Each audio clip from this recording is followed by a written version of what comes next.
قرآنی قصے معصوم بچوں کے لیے۔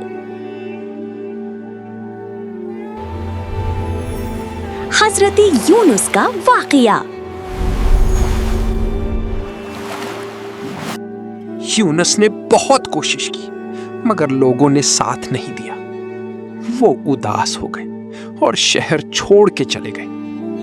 وہ ایک چھوٹی کشتی میں سوار ہوئے۔ اندھیری رات میں تارے انہیں دیکھ رہے تھے۔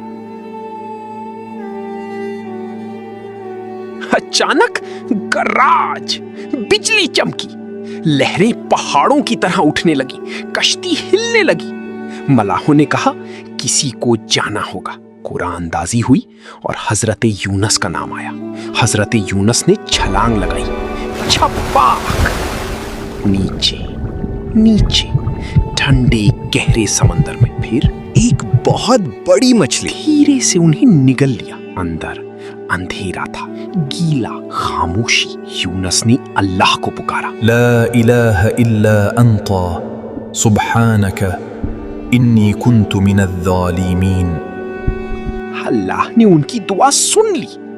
مچھلی نے کنارے کی طرف تیرنا شروع کیا اور دھیرے سے یونس کو نرم ریت پر چھوڑ دیا۔ وہ زندہ تھے۔